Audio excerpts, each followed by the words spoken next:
Bonjour à toutes et à tous, et chers téléspectateurs et chers auditeurs, bienvenue dans notre programme hebdomadaire de point de vue où nous analysons les enjeux politiques, économiques, politiques et d'autres sujets principaux qui façonnent notre avenir et notre vie quotidienne. Chaque semaine, comme vous le savez, nous nous penchons sur les événements marquants qui façonnent notre quotidien et influencent l'avenir de notre pays, afin de vous offrir des analyses claires et pertinentes sur les grandes dynamiques nationales et internationales. Aujourd'hui, notre programme s'articule autour de deux thèmes majeurs qui illustrent à la fois les ambitions de développement de l'Éthiopie et sa place croissante sur la scène internationale. Le premier sujet que nous examinerons est la stratégie Éthiopie numérique 2030, une initiative ambitieuse qui représente une véritable feuille de route pour la transformation du pays.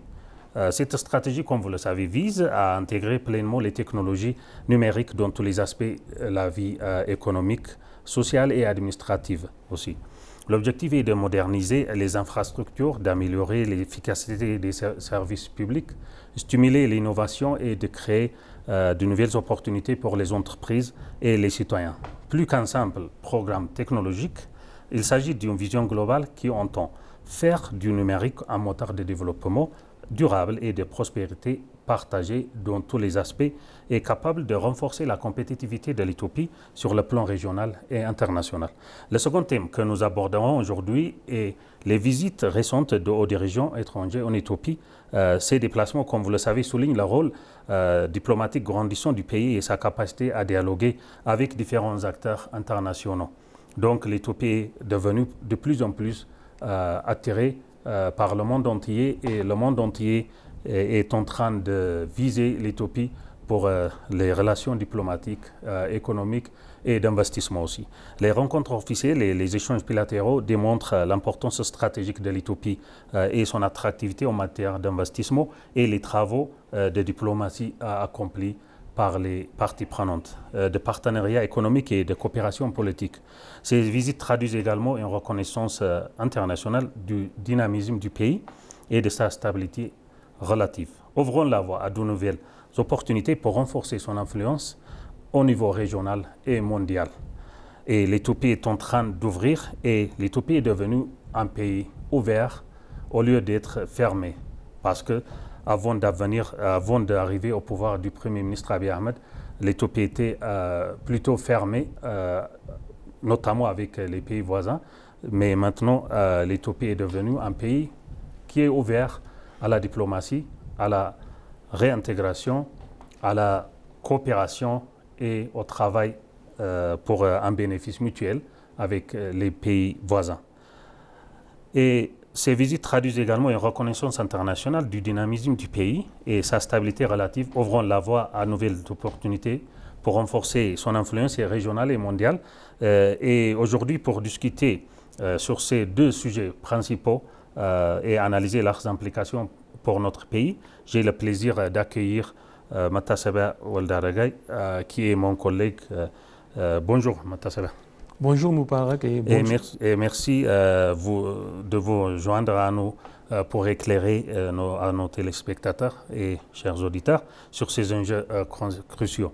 Ensemble, nous allons discuter sur l'objectif, les défis et les perspectives qu'offre la stratégie l'Éthiopie numérique 2030 et aussi les visites récentes des dirigeants en Éthiopie. Ravi d'être avec vous pour analyser ces deux sujets majeurs qui sont en réalité étroitement liés.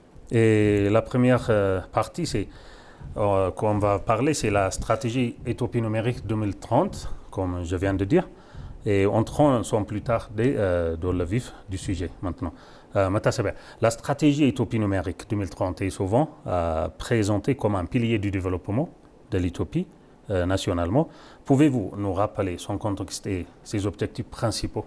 Bon, bien sûr, cette stratégie s'inscrit dans la volonté du gouvernement éthiopien de faire du numérique un moteur de transformation économique et sociale du pays. Donc l'Éthiopie, avec plus de 120 millions d'habitants et plus, dispose d'une population jeune. La plupart de la population entière, la plupart de la population est une population jeune. Donc elle est dynamique et de plus en plus connectés.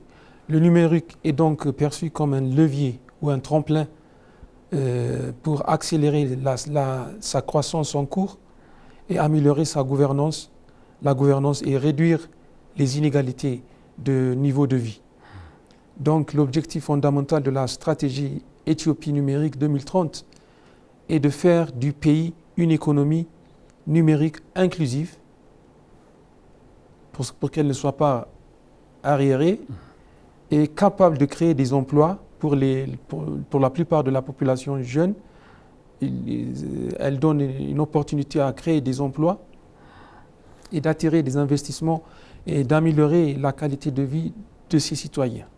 Donc pour ce dynamisme, il faut une technologie bien avancée et donc il faut utiliser notamment l'intelligence artificielle et d'autres technologies aussi pour répondre à ces demandes dynamiques, notamment, comme vous l'avez dit, des jeunes. Donc la technologie est la colonne vertébrale de notre développement. On peut dire que c'est un moteur de notre développement. On parle souvent de transformation structurelle aussi. En quoi le numérique peut-il réellement transformer l'économie éthiopienne au niveau de l'économie?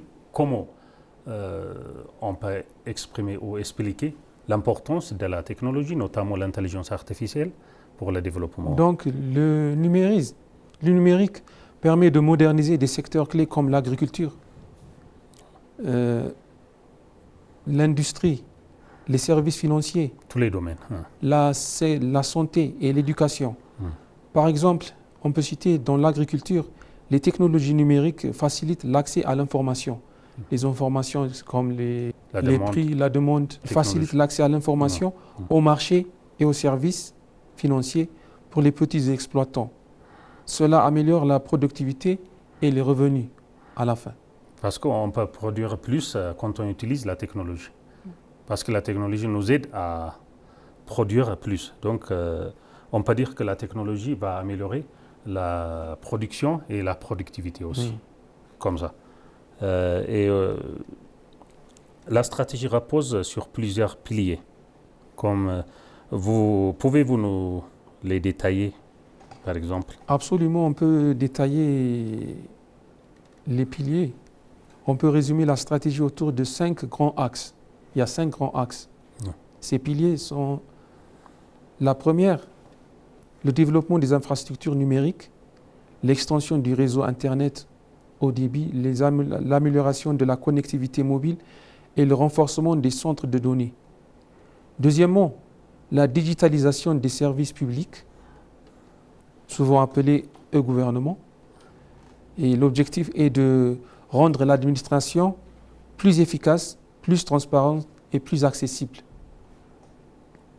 C'est-à-dire à la mairie, à l'administration municipale, on utilise les processus vont être plus courts et plus vite. Oui. Donc les gens peuvent facilement utiliser ces administrations, ces technologies numériques pour qu'ils puissent pour faciliter les services publics. Oui. Troisièmement, le développement des compétences numériques. Sans main-d'œuvre qualifiée ou capital humain qualifié, la transformation numérique reste théorique, puisque il nous faut une main-d'œuvre qualifiée. Donc c'est pour cela qu'il y a eu une formation pour les 5 millions de la population jeune. Oui, le gouvernement a mis en place une initiative de 5 millions de codeurs. 5 millions de codeurs. De codeurs ont été formés. Notamment les jeunes ont été formés pour répondre à ces besoins. À ces besoins, oui. Troisièmement, quatrièmement, la promotion de l'innovation et de l'entrepreneuriat technologique, notamment à travers les startups. Il y a eu plusieurs startups qui ont été lancées. Donc, ça aussi, à travers ces startups, motive la population jeune à créer des emplois par des startups. À être entrepreneur, au lieu d'attendre un emploi, ils vont être créateur de l'emploi. Enfin, le cinquième pilier concerne la cybersécurité et la protection des données, un enjeu crucial dans un monde de plus en plus connecté. Donc, comme vous le savez, aujourd'hui, la guerre est en train d'être changée parce que la guerre était physique auparavant, mais maintenant, la guerre est sur la mentalité. Oui, à travers l'Internet ou les réseaux. Donc, la cybersécurité est importante à cet égard parce qu'on est attaqué non seulement physiquement ou dans la bataille, mais aussi à l'Internet et de la cyberactivité. Donc, le renforcement de notre capacité de répondre à la cyberattaque doit être renforcé. C'est l'une des initiatives du gouvernement. Donc la cybersécurité est importante dans ce domaine, comme vous l'avez dit. Et justement, la question de compétences revient souvent. L'Éthiopie est-elle prête sur le plan parce que on dit souvent qu'on est en arrière et on n'est pas bien développé au niveau technologique. Donc, quel est le niveau de l'Éthiopie et est-ce que l'Éthiopie est-elle capable de gérer c'est l'un des défis majeurs. Oui. Des progrès ont été réalisés récemment. Oui. On a vu des progrès qui ont été réalisés, notamment avec l'intégration des TIC dans les programmes éducatifs et la création de centres de formation. Comme je l'avais dit, les codeurs, il y a 5 millions de codeurs ont été formés. Donc, mais il reste encore beaucoup à faire pour former des ingénieurs, des développeurs, des codeurs, des spécialistes en cybersécurité et en intelligence artificielle. Il reste beaucoup encore à faire. Oui, c'est pour ça que le gouvernement a mis en place, a créé, dirigé par le Premier ministre Abiy Ahmed, l'Institut d'intelligence artificielle. Donc, ça a été créé pour répondre à ça. Et donc, le gouvernement, le Premier ministre Abiy Ahmed, dès son arrivée, il a fait l'accent sur la technologie, notamment l'intelligence artificielle. Donc, dans plusieurs reprises, il mentionne l'importance de l'intelligence artificielle et que nous devons utiliser dans tous les aspects, que ce soit dans l'aspect économique, politique ou de défense ou dans tous les aspects importants. Donc c'est pour ça que l'intelligence artificielle a été créée et aussi les musées de sciences aussi. Dans les musées de sciences, on fait beaucoup d'activités qui est liée avec l'intelligence artificielle, la création des robots et aussi d'autres choses technologiques aussi. Donc, parlons des opportunités maintenant. Quels bénéfices concrets la population peut-elle attendre de cette stratégie? Donc, ils sont nombreux. D'abord, la création d'emplois, comme je l'avais dit avant, et notamment pour les jeunes, puisque la population éthiopienne est la majorité est une population jeune. 70%. 70% de la population est jeune. Donc le secteur numérique peut absorber une main-d'œuvre importante, que ce soit dans le développement logiciel, les services numériques ou le commerce électronique. Donc ensuite, l'amélioration de l'accès aux services. Les services de MESOB, par exemple. C'est l'intégration des différents services. Oui, l'intégration dans un lieu. On peut donner des services sur plusieurs domaines. Les services bancaires mobiles, par exemple, permettent à des millions de personnes qui n'utilisent pas la banque ou non bancarisées d'accéder à des services financiers. En fait, le numérique favorise l'inclusion sociale et territoriale en réduisant la fracture entre les zones urbaines et rurales. Donc, oui, donc la technologie ou ce qu'on appelle l'intelligence artificielle nous rapproche, c'est-à-dire que nous vivions dans les zones urbaines ou rurales, ça ne nous dérange pas parce qu'on est souvent connectés à travers l'Internet où nous sommes, donc on peut facilement accéder ou on peut facilement avoir accès avec n'importe quel paiement, n'importe quel accès, n'importe quelle connectivité. Donc ça nous rapproche, ça rapproche entre les zones urbaines et les zones rurales aussi. Peut-on dire que le numérique est aussi un outil de bonne gouvernance? Est-ce qu'on peut dire que l'intelligence artificielle est... Puisque la digitalisation des services publics réduit la bureaucratie, par exemple la Cour suprême, ils peuvent recevoir l'enregistrement non seulement leur cas, en ligne, donc, et réduit la bureaucratie, limite la corruption et améliore la transparence. Donc ça va augmenter la vitesse du service qu'on fournit. Et les citoyens peuvent accéder plus facilement à l'information, n'importe quelle information, et interagir avec l'administration. S'il y a quelque chose qui ne va pas, ils peuvent réagir directement. Il n'y aura pas de bureaucratie. Au lieu d'être présent physiquement là-bas, à l'administration, on peut être connecté de n'importe quelle place. Et après, on peut faire, comment on dit, on peut avoir des services, différents services, oui, que ce soit à la mairie ou à l'administration municipale. Toute stratégie comporte des défis, comme on a dit qu'il y a beaucoup de défis dans notre voyage de l'intelligence artificielle et aussi en général dans la technologie. Quels sont les principaux obstacles à la mise en œuvre de cette vision numérique? Parce que on est, comme on a déjà dit, on n'est pas un pays développé, mais on est en voie de développement. Donc, est-ce qu'il n'aura pas des défis qui nous empêchent de faire ça? Évidemment, il y a des défis. Comme d'habitude, il y a le défi financier prioritairement. Il y a un défi financier puisque les infrastructures numériques nécessitent des investissements considérables, remarquables, une grande somme d'argent, non seulement les main-d'œuvre qualifiées. Donc, c'est évident. Le défi financier touche tous les pays. Le second est le défi institutionnel.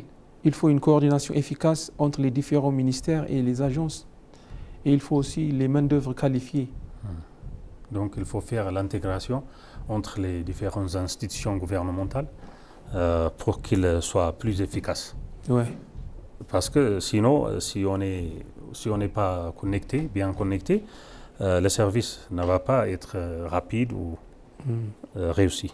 Il y a aussi la question de l'accès à l'électricité, surtout dans les zones rurales. Sans l'énergie, le numérique ne peut pas se développer. Il faut une électricité pour avoir même un ordinateur utilisé et aussi l'intelligence artificielle. Donc l'accès à l'électricité, c'est un autre défi. Donc, et la troisième, c'est la quatrième, la cybersécurité, un enjeu croissant avec des risques de cyberattaque et de violation de données.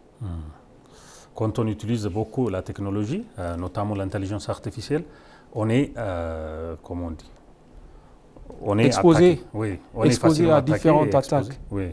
Exposé à une attaque, notamment à une attaque sécuritaire qui est la cybersécurité, cyberattaque c'est-à-dire. Donc en résumé, la stratégie est ambitieuse mais exigeante, c'est-à-dire il y a beaucoup d'ambition ici parce que la technologie nous fait beaucoup de choses et nous facilite les services ou beaucoup d'activités, mais il y a aussi dans un autre côté des exigences, c'est-à-dire des défis que nous devons faire face. Faire face, oui. Et son succès dépend toujours de la capacité du pays à mobiliser des ressources, à renforcer les compétences et à maintenir une vision cohérente sur le long terme. Donc, en général, qu'est-ce que vous dites quels sont attendus de la population par rapport à l'intelligence artificielle? Donc, il faut une formation massive pour toute la population et le réveil Dans tous les domaines. Dans tous les domaines, ils doivent s'éveiller pour avoir accès à l'information, toutes sortes d'informations. Pour que le pays prospère et développe aussi. Oui, pour la prospérité et le développement du pays. Bon, on passe maintenant dans la deuxième partie, qui est les récentes visites de hauts dirigeants en Éthiopie.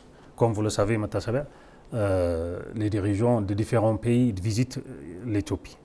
Ça montre que l'Éthiopie est en train d'augmenter sa visibilité, l'attention et son attractivité diplomatique au niveau mondial. Passons maintenant à notre deuxième grand thème, la récente visite de dirigeants étrangers en Éthiopie. Comme vous le savez, le président Kenya, William Ruto, et aussi le président somalien Hassan Sheikh Mahmoud ont visité l'Éthiopie cette semaine. Donc, comment interpréter cette intense activité diplomatique de l'Éthiopie et le fait que l'Éthiopie est le siège de l'Union africaine aussi et son importance diplomatique au niveau mondial et au niveau continental aussi? Ces visites sont remarquables. Donc, ils témoignent du rôle stratégique croissant de l'Éthiopie en Afrique et au-delà. Puisqu'il y a le premier ministre indien Narendra Modi a aussi visité l'Éthiopie.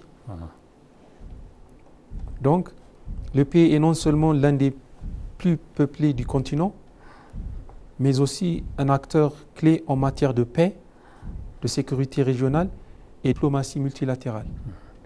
Donc ces visites renforcent davantage la relation qui a été entre la relation diplomatique, économique, sociale. Pour renforcer davantage ces relations déjà existantes. Ces relations ont été existantes, mais ils ont visité l'Éthiopie pour renforcer davantage ces relations plus profondément. Et aussi pour changer la relation leur stratégie ordinaire à une relation stratégique. Oui. On peut rappeler que l'Éthiopie abrite le siège de l'Union africaine et l'Éthiopie, comme vous le savez, l'Éthiopie est le pays de la diplomatie et la ville d'Addis Abeba est la ville diplomatique après le New York et la Genève. Et c'est la troisième ville diplomatique au niveau international. C'est-à-dire, donc, comment on peut dire? Le fait que l'Éthiopie siège, le fait que l'Éthiopie abrite le siège de l'Union africaine renforce son importance diplomatique. Sa visibilité. Et la capitale Addis Abeba est devenue une plateforme incontournable pour les discussions politiques, économiques et sécuritaires. Parce que l'Éthiopie, notamment la ville d'Addis Abeba, est le lieu où on fait entendre la voix africaine, non seulement la voix de l'Éthiopie. Oui. Donc l'importance est primordiale ici. Quels sont les principaux objectifs de ces visites de hauts dirigeants? Les principaux objectifs de ces dirigeants, c'est comment on peut exprimer ça? Ils sont nombreux. Oui. Et ils sont multiples. D'une part, renforcer les relations bilatérales qui existaient déjà auparavant, qu'elles soient économiques, politiques ou sécuritaires. Et d'autre part, discuter des questions régionales dans la Corne de l'Afrique, comme la stabilité de la Corne de l'Afrique, le commerce intra-africain, commerce de libre-échange et les infrastructures. Donc, certaines visites visent également à explorer des opportunités permettre à explorer ces visites-là, permettent à explorer des opportunités d'investissement direct étranger pour les pays qui visitent, notamment dans les secteurs de l'énergie, des transports et du numérique. Non seulement avoir une collaboration étroite pour travailler ensemble, pour tirer parti ou tirer des leçons de l'Éthiopie, puisqu'elle a été attirée. Ces dirigeants de haut niveau ont visité l'Éthiopie puisqu'ils ont bien vu les changements remarquables de l'Éthiopie, la réforme. Donc ils peuvent collaborer étroitement avec l'Éthiopie pour tirer des leçons et échanger des connaissances. Et travailler aussi pour un bénéfice mutuel. Ouais. Donc on peut dire que ces visites ont été multiples formes, c'est-à-dire ils ont beaucoup d'objectifs et qu'on peut citer ou qu'on ne peut pas citer parce que les objectifs sont beaucoup et donc on peut dire que c'était une visite multiforme. Peut-on faire un lien entre ces visites diplomatiques et la stratégie Éthiopie numérique 2030, c'est-à-dire est-ce qu'il y a des liens entre la stratégie numérique 2030 de l'Éthiopie et ces visites des régions? Bien sûr, et tout à fait. De nombreux partenaires internationaux s'intéressaient au potentiel numérique de l'Éthiopie. C'est pour cela. Ce pourrait être la cause où ils se sont initiés à visiter. Les discussions portent souvent sur le financement des infrastructures et le transfert de technologies et la coopération en matière de formation pour avoir une formation pour tirer des leçons.